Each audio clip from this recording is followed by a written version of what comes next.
ರಸ್ತೆಯಲ್ಲಿ ನಾಣ್ಯ ಅಥವಾ ದುಡ್ಡು ಸಿಕ್ಕರೆ ಇದು ಏನನ್ನು ಸೂಚಿಸುತ್ತದೆ? ಆಪ್ಷನ್ಸ್: ಎ ಹೊಸ ಆರಂಭ, ಬಿ ಲಕ್ಷ್ಮಿಯ ಆಗಮನ, ಸಿ ಕೆಡಕು, ಡಿ ಆಪತ್ತು.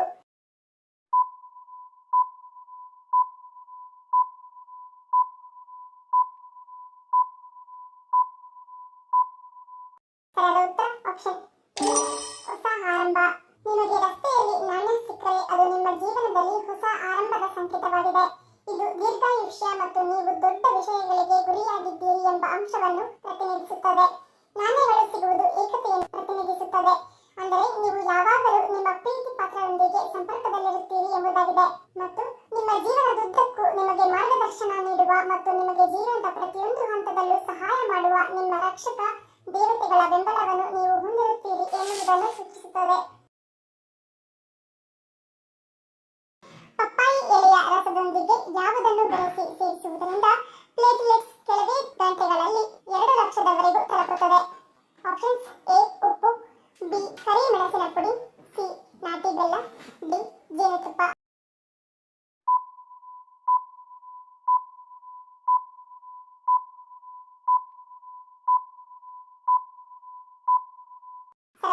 ಆಪ್ಷನ್ ಡಿ ಜೇನುತುಪ್ಪ.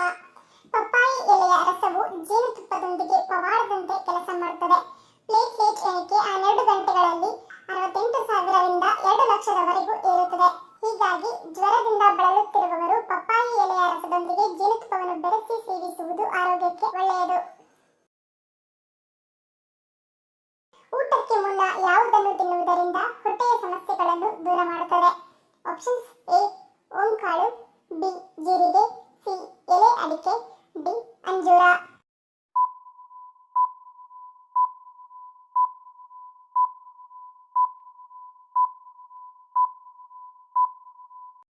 ಸರಿಯಾದ ಉತ್ತರ ಆಪ್ಷನ್ ಡಿ ಅಂಜೂರ. ಊಟಕ್ಕೆ ಮುನ್ನ ಅಂಜೂರ ಹಣ್ಣನ್ನು ತಿನ್ನುವುದರಿಂದ ಇದು ಗ್ಯಾಸ್, ಅಸಿಡಿಟಿ, ಮಲಬದ್ಧತೆ ದೂರ ಮಾಡುತ್ತದೆ. ಬಿಪಿ ಸಮಸ್ಯೆಯಿಂದ ಉಪಶಮನ ನೀಡುತ್ತದೆ. ರಕ್ತದಲ್ಲಿ ಹಿಮೋಗ್ಲೋಬಿನ್ ಹೆಚ್ಚಿಸಿ ರಕ್ತಹೀನತೆ ಸಮಸ್ಯೆ ನಿವಾರಿಸುತ್ತದೆ.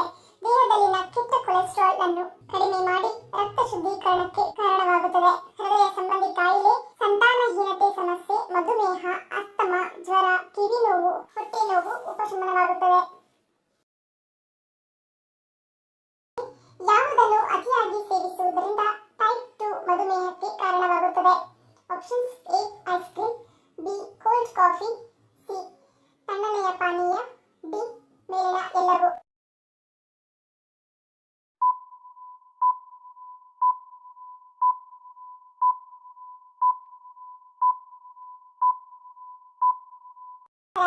Option cold coffee.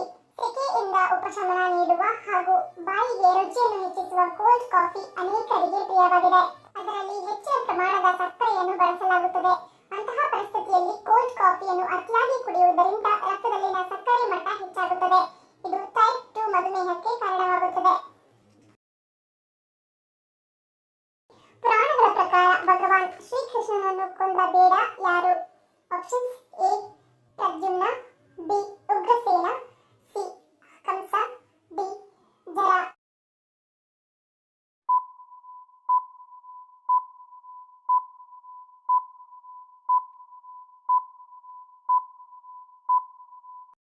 ಸರಿಯಾದ ಉತ್ತರ ಆಪ್ಷನ್ ಡಿ ಜರ.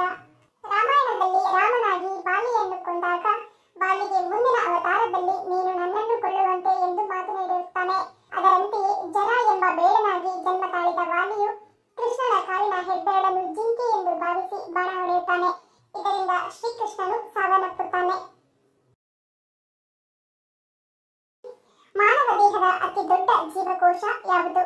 ಆಪ್ಷನ್ಸ್: ಎ ಕಾಂಡಕೋಶ, ಬಿ ಮೂಳೆಕೋಶ, ಸಿ ಮೊಟ್ಟೆಕೋಶ, ಡಿ ಕೆಂಪು ರಕ್ತ ಕಣ.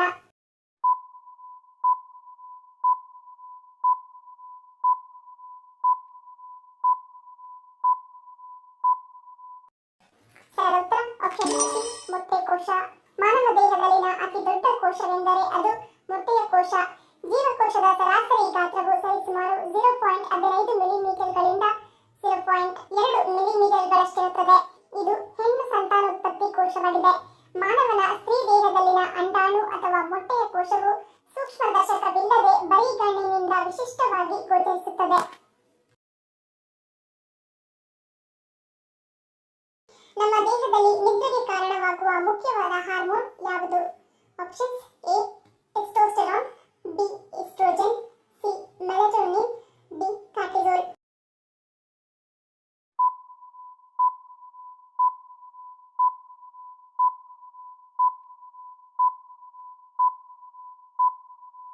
ಸರಿಯಾದ ಉತ್ತರ ಆಪ್ಷನ್ ಸಿ ಮೆಲಟೋನಿನ್. ನಮ್ಮ ದೇಹದಲ್ಲಿ ಮುಖ್ಯವಾಗಿ ನಮ್ಮ ನಿದ್ರೆಗೆ ಕಾರಣವಾಗುವ ಹಾರ್ಮೋನ್ ಎಂದರೆ ಅದು ಮೆಲಟೋನಿನ್.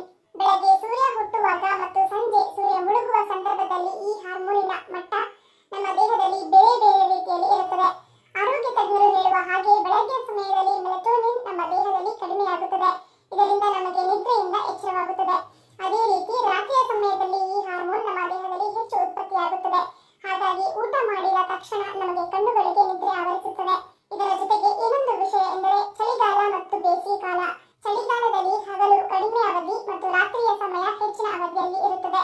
ಹಾಗಾಗಿ ಈ ಸಮಯದಲ್ಲಿ ಜನರು ಹೆಚ್ಚು ನಿದ್ರೆ ಮಾಡುತ್ತಾರೆ ಎಂದು ಹೇಳಲಾಗುತ್ತದೆ.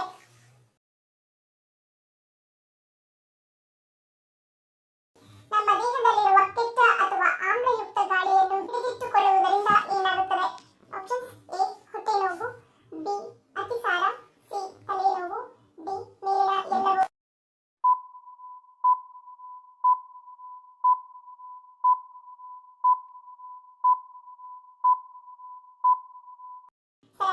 ಆಪ್ಷನ್ ಡಿ ಎಲ್ಲವೂ.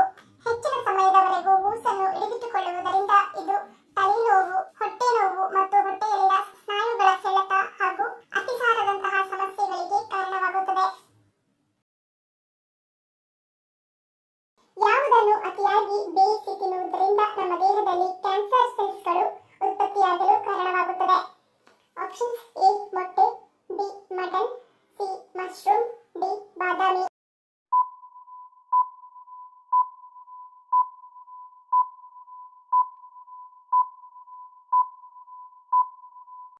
ಸರಿಯಾದ ಉತ್ತರ ಆಪ್ಷನ್ ಎ ಬಾದಾಮಿ.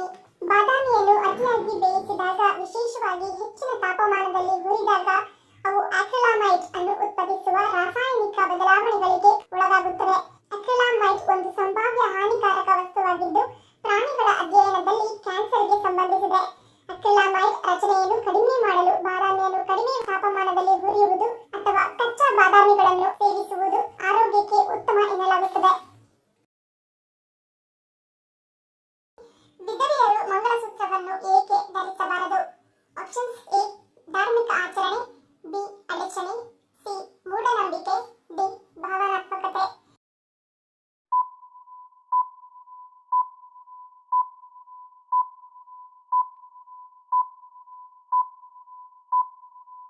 ಸರಿಯಾದ ಉತ್ತರ ಆಪ್ಷನ್ ಎ ಮತ್ತು ಬಿ. ಮಂಗಲಸೂತ್ರವನ್ನು ಪತಿ ತನ್ನ ಕೈಗಳಿಂದ ಮಹಿಳೆಯ ಕುತ್ತಿಗೆಗೆ ಇಚ್ಛೆಯಿಂದ ಇಡುತ್ತಾನೆ. ಆದ್ದರಿಂದ ಇದು ಗಂಡನ ಆಸೆಗೆ ಸಂಬಂಧಿಸಿದ ಅಲೆಗಳನ್ನು ಹೀರಿಕೊಳ್ಳುತ್ತದೆ. ಗಂಡನ ಮರಣದ ನಂತರವೂ ಹೆಂಡತಿ ಮಂಗಲಸೂತ್ರವನ್ನು ಫ್ಯಾಷನ್ ಆಗಿ ಧರಿಸಿದರೆ ಈ ಕಂಪನಗಳಿಂದ ಗಂಡನ ಸೂಕ್ಷ್ಮ ದೇಹವು ಭೂಗೋಳದಲ್ಲಿ ಸಿಲುಕಿಕೊಳ್ಳಬಹುದು. ಮಹಿಳೆ ಮಂಗಲಸೂತ್ರವನ್ನು ನೋಡಿದಾಗಲೆಲ್ಲ ಅವಳಿಗೆ ತನ್ನ ಗಂಡನ ನೆನಪಾಗುತ್ತದೆ. ಇದು ಉನ್ನತ ಪ್ರದೇಶಗಳಿಗೆ ಅವನ ಸೂಕ್ಷ್ಮ ದೇಹದ ಪ್ರಯಾಣದ ವೇಗವನ್ನು ತಡೆಯುತ್ತದೆ. ಧನ್ಯವಾದಗಳು. ನಿಮ್ಮ ಪ್ರೀತಿಯ ಲೈಕ್ ಕೊಟ್ಟು ಪ್ರೋತ್ಸಾಹಿಸಿ. ಇನ್ನು ಹೆಚ್ಚಿನ ಮಾಹಿತಿಗೆ ನಮ್ಮ ಚಾನೆಲ್ ಸಬ್ಸ್ಕ್ರೈಬ್ ಮಾಡಿ, ಪಕ್ಕದಲ್ಲಿರುವ ಬೆಲ್ ಬಟನ್ ಕ್ಲಿಕ್ ಮಾಡಿ. ಇನ್ನೊಂದು ಇಂಟ್ರೆಸ್ಟಿಂಗ್ ಪ್ರಶ್ನೆಗಳೊಂದಿಗೆ ಸಿಗ್ತೀನಿ. Love you all. Take care.